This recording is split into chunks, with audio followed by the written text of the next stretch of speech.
Hello there, ULF. Good afternoon. This is Comrade Taras, and today we're going to be doing a video on what is ecofascism. I am joined by two comrades today, if they'd like to introduce themselves. Hey, I'm Cam, birth Marxist from Twitter. Hi, I'm Tony, Siggy Angel, thus from Twitter. And thank you for joining us today, Cam. It's great to have you here. So to start off with the video, I'd like to begin with a definition to lead us into everything on what is ecofascism. So ecofascism is seen as the merging of environmentalism with white supremacist beliefs. They see the genocide of non-white people and the promotion of a white ethno-state as their solution to the inevitable death of the planet. So this is where the eco and the fascism are united. They see the ecological solution to the degradation of the earth as being fascism, as being a system that they can use to root out the issues that promote all of these, these things, the destruction of their culture, and they find that as their solution. So I'd like to open it up into a larger discussion. Nowadays, we're seeing a lot of issues with COVID, with coronavirus. A lot of the talking points that are being taken up in popular media and by people who paint themselves as these progressive liberals are really mimicking a lot of the same points as eco-fascists. Is it something you want to jump in on, Cam?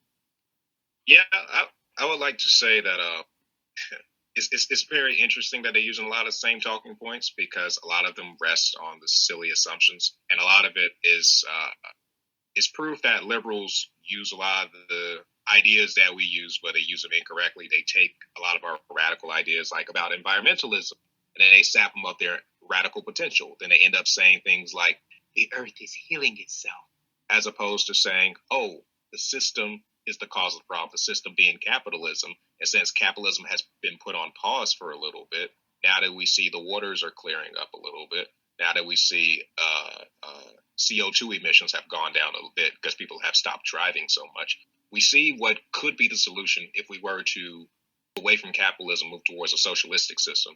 But instead, they think it's human beings because human beings are bad because they have Malthusian ideas of how overpopulation is a thing, but they just don't say it. So yeah, we do see eco-fascism making a rise and making its appearance, and it's quite frankly, it's quite scary. Yeah, it's terrifying, because people are blatantly misattributing what is inarguably a failure of liberal bourgeois democracy. They're instead attributing that to the completely wrong sources, to people who are instead the victims of this crisis, and they're making them out to be the perpetrators of it. And it's very insidious. And that ties into the ecological strain as well. When they talk about, these are the people that are causing these problems, when they're talking about global South countries, when they're talking about non-white people, and they try to put the blame on them for, like you're saying, with overpopulation and with economic strain and all of that. But in reality, it actually comes down to more developed countries are actually far greater, have a far greater ecological strain overall than less developed countries. I mean, they're hardly comparable. And, that ties into artificial scarcity, which I think is something that we had touched on earlier, Cam, if you wanted to expand. Yeah, I would like to expand. I mean, capitalism does develop artificial scarcities. It's not a matter of we don't have enough resources, that a few people have most of the resources and the rest of us can't get the rest of the resources. And capitalism naturally produces artificial scarcities. We've seen, like, it's a tremendous concern with ecofascism because we know that climate change is only going to get worse because the type of politics that we need globally to actually address the issues of climate change seem impossible at the moment because capitalism is the dominant system. Right. Like, everyone's familiar with the IPCC report. That said, we currently sit at like 1.1 degrees Celsius of warming, and the UN is telling us, hey, we need to avoid at all costs 2 degrees Celsius of warming. Otherwise, catastrophes will happen. But most scientists are saying, yeah, we're probably going to fall, but if we don't change anything, we're probably going to fall at like 4 or 5 degrees of warming. Even if everyone were to stick doggedly to the Paris climate change, the Paris Climate Accord agreements, we would still hit like maybe 3.1%. 3.1 degrees Celsius. Mm-hmm. I can't talk to you. So. But at the 2 degrees warming, we're looking at total collapse of Arctic ice sheets. We're looking at global water shortages affecting more than 400 million people. We're looking at hellacious heat waves, devastating droughts, entire cities rendered inhospitable in the summertime for human life. You know, and this is just the most. This is the best case scenario if we only hit 2 degrees Celsius of warming, right? Yeah. So let's not forget that it was the Syrian refugee crisis that inspired a lot of the Brexit, inspired Trump in a lot of ways, a lot of anti-immigrant sentiment from Middle Eastern countries, from Latin American countries.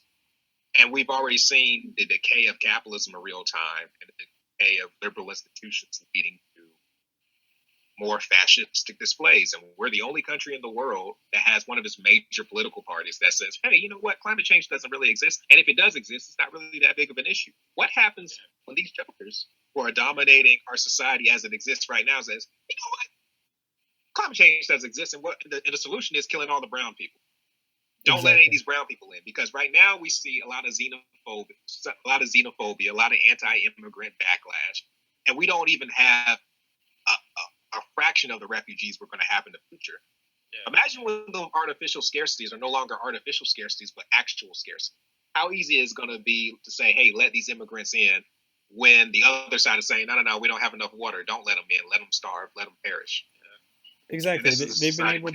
They've been able to push these goalposts continually over and over, because whatever is convenient to them, they will make happen. Like, that's a really common criticism that I've heard of the Paris Accord or the Paris Climate Agreement, is that it's not actually it's not even far enough along to really be taking, you know, concrete measures to prevent any of these things that we're worried about. It's not nearly drastic enough to actually, you know, take real steps towards change. It's mostly just there to appease and appeal to all of these capitalist nations that want to uphold this liberal front, where they can still be saying that they're contributing to some sort of cause, or they're contributing to you know, the environmental cause, while in actuality they're still being allowed to carry out the exact same operations that they have before. Yeah. Like, Trump's rejection of the Paris Accord, it's like his wholesale rejection of it, like, it's so crazy to me, because the Paris Accord was not even like, it was more so just a set of guidelines. It wasn't even like any stated, enforced, there was no binding agreement to it. You just pretty much tossed your signature on it. But, like, one thing I wanted to bring up, though, you two guys are bringing up about, like, refugees. I was watching this, like, the Bill Nye Science Guy documentary. Like, he made it about, like, we were just talking about, like, you know, primarily, like, how science is getting denied and shit. But when he went to climate change, one thing he brought up was how if the temperature raises to 2.5 degrees, the Himalayan ice caps are going to melt, and the Ganges River basin in eastern India, which gives water to almost the entire northern subcontinent, it's going to dry up. Yeah, it's going to dry up. And then imagine the refugee crisis out of that. Yeah. There could be nuclear war in Pakistan, because you know that these people are going to be moving west, and Pakistan's not going to like it. Like, and this is even supposed, like, imagine, like, what happens when we get, like, immigrants in the millions here. Yeah. We're slated to, by 2050, the UN and the World Bank are predicting somewhere between 140 million and 200 million climate refugees across the globe, and that's more than 100 times the Syrian refugee crisis.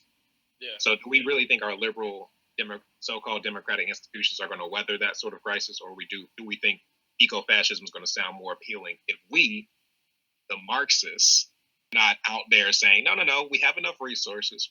We can do things cooperatively. We can rationally plan our economy around human need rather than human greed. We do not have to resort to these drastic measures.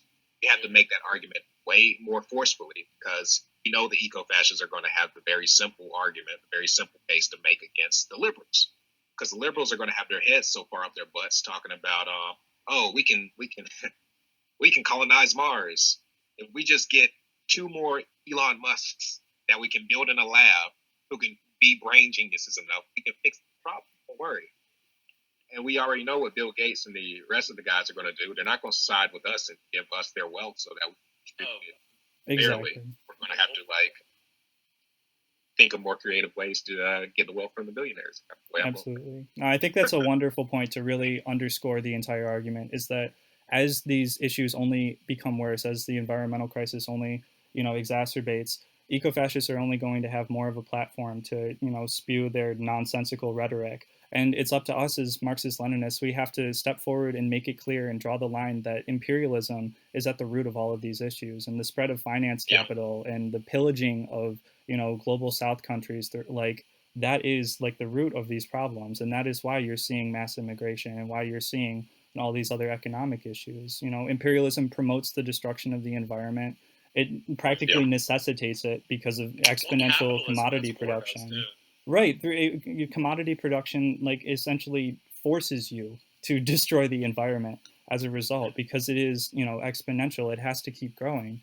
And imperialism lies at the root of, promoting these harmful social and political structures and alienating people with melanin from those that lack it. So as we stand as Marxist-Leninists, it's up to us to point that out and to draw that line. And yeah, I'm very thankful that we were able to get together and have this talk. Thank you very much, ULF, for listening. This has been What is Ecofascism? I'm Taras. And I'm Cameron. I'm Tony. Thank you very much. Have a great day. Bye.